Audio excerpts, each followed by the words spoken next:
1 in 8 women around the world, with a large proportion of these diagnoses not being attributable to genetic or environmental factors. One angle to take is that there's growing evidence of the role of the breast microbiome in breast cancer, but how the microbes interact with the host is not entirely understood. Furthermore, there is evidence of the immune system and the microbiome co-evolving, but how these interact in regards to breast cancer pathogenesis is not entirely understood. So yeah, just kind of moving on, before we jump into all like the results and all that, so we should define what the microbiome is. So it's a collection of trillions of microbes that are within our bodies or even on our bodies, on our skin. So those microbes can have like a beneficial effect, or they can just kind of just be on our skin and have no impact on our health. So the microbiome exists in 2 states. So the first one is the eubiotic, and that's like the balanced state of the microbes, and then there's another state called dysbiosis, and that's when there's an imbalance of those microbes within us, and that's most often due because of antibiotic usage or a change in diet. And dysbiosis, which is again an imbalance in the microbes, can lead to the invasion of pathogenic bacteria, which can lead to metabolic diseases and immune-mediated diseases and cancers. Moving on to the breast microbiome. So when you think of the microbiome, most people think of the skin, the gut, the mouth, but the breast itself has its own distinct modifiable microbiome. Yes, so it exists in eubiosis and dysbiosis. When you do have a dysbiotic breast microbiome, this is associated with disrupted immune invasion of the breast and also disruption of inflammatory processes in the breast. Our lab has been able to find a distinct microbial signature in patients with breast cancer and without breast cancer. And so this suggests that the microbiome in a healthy person plays a role in potentially protecting them from breast cancer initiation and or progression.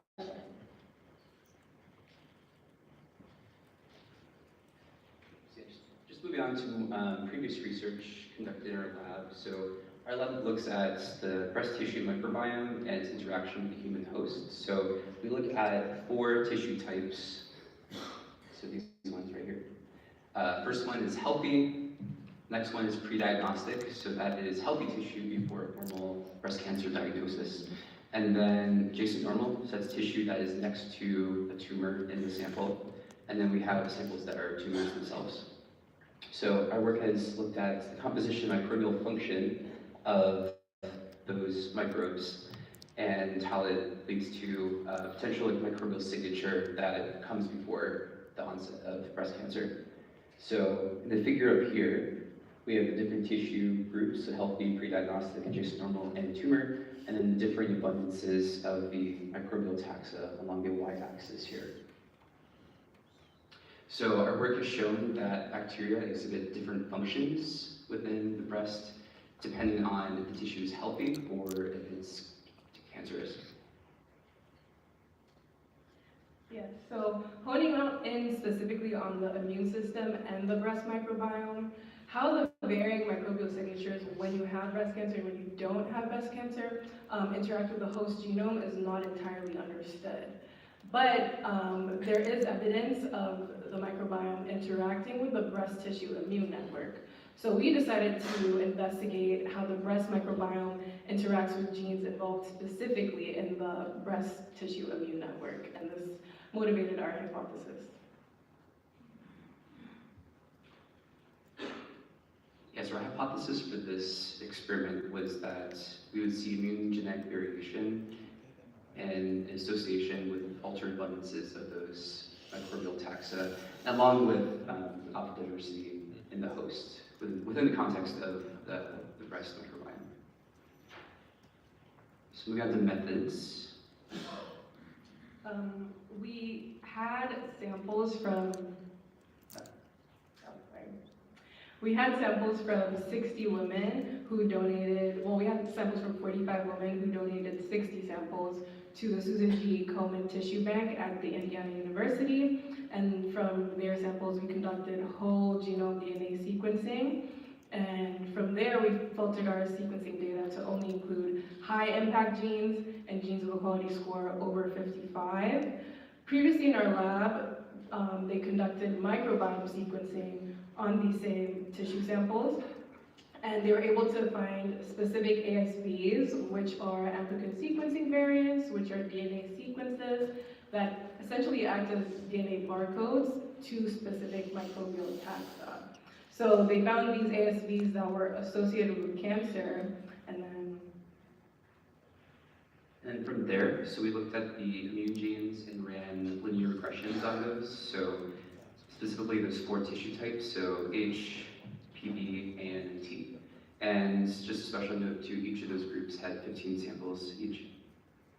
From there, we proceeded to use MASLN2, which is our studio package, and associate the ASV abundance with the alternate allele frequency and genotype of those immune genes.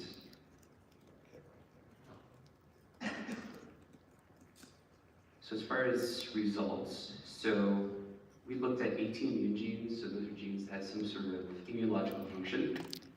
Of those 18, 13 had significant associations to microbial ASVs, 5 of them did not. And then from there, we looked at 4 specifically, since they had the most number of microbial ASVs, while the other 9 did have some, but not as many.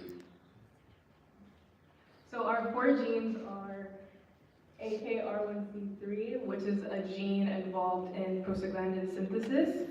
Our second gene is ARG1, which suppresses T-cell activity.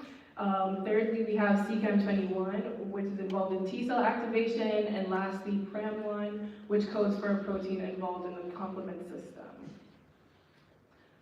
So again, these are our genes, and these are the specific taxa we found them to be associated with. But specifically, we decided to focus on Pseudomonas for AKR1C3, Pseudograssula for ARG1, Streptococcus for CCAM21, and Staphylococcus for PRAM1.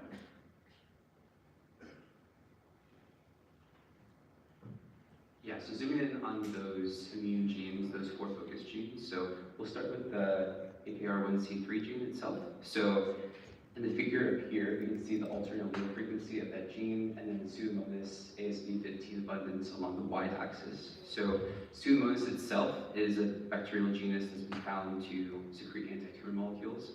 And from our results, we could found that the healthy and the pre-diagnostic individuals showed higher alternate allele frequency compared to the other groups.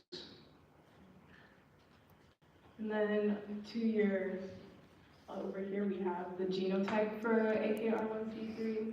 So the mutant genotype was associated with a lower abundance of the Pseudomonas taxon, and with this suggests that the reference allele of AKR1C, since it has a higher abundance of Pseudomonas, is associated or could provide potential protection against breast tumor development. And then moving on to ARG1. So we looked at ARG1, that's a gene involved in suppressing T-cell activity, so having an immunological function. So similar to the other gene, we did ARG1 alternate allele frequency, and then against the Pseudograssula bacillus taxa. So there is not much known about that taxa and its involvement in breast cancer, but we did find that the A and T tissue types display the higher alternate allele frequency when we tested that. Looking at the genotype of ARG1 associated with Pseudograssula bacillus, ARG1's mute genotype is mainly seen in cancerous tissues, and they're associated with a greater abundance of Pseudograssula bacillus. So this suggests that the alternate allele of ARG1 could predispose you to Pseudograssula bacillus colonization in breast cancer patients, which highlights another host microbiome interaction that may influence breast cancer risk. And moving on to CCAM21. So again, that is a gene involved in T-cell activation.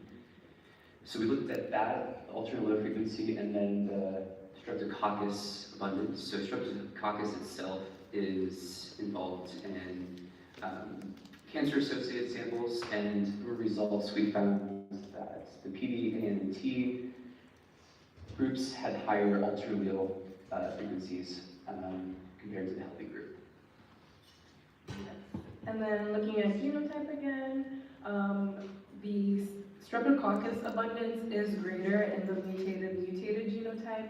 And again, something that's very interesting about Streptococcus is that it's a common genus found in dysbiotic microbiomes. So this suggests that the mutated allele of CCAM21 could predispose you to that dysbiosis that's found in breast cancer.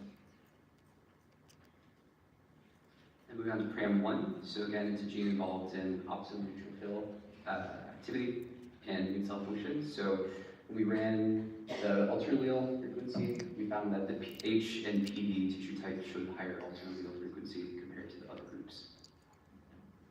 And then in looking at genotype again, the Staphylococcus abundance was lower in the mute genotype. And as you can see here, the only samples with the mute genotype are the healthy samples.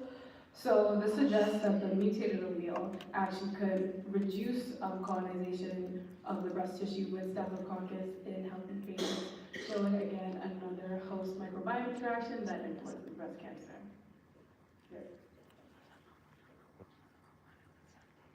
So yeah, moving on to conclusions and future directions.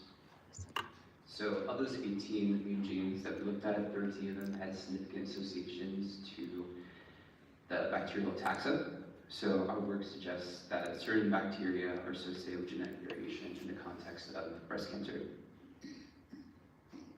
And finally, for future directions, our work highlights the possibility that people could be genetically predisposed to a specific breast microbiome composition, which also might contribute to their predisposition to breast cancer development. Right now, our next step in our lab is working towards finding out whether the microbial taxa that we identified are associated with alterations in expression of the genes that we focused on. And in the future, because our cohort was so small, we only had 45 women, we hope to replicate the study with a larger sample size.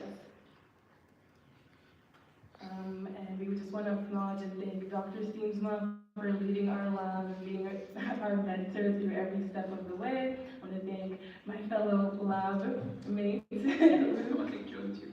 Yes, and thank you all for listening to us. Thank you, Madison, for organizing, and everyone else in charge.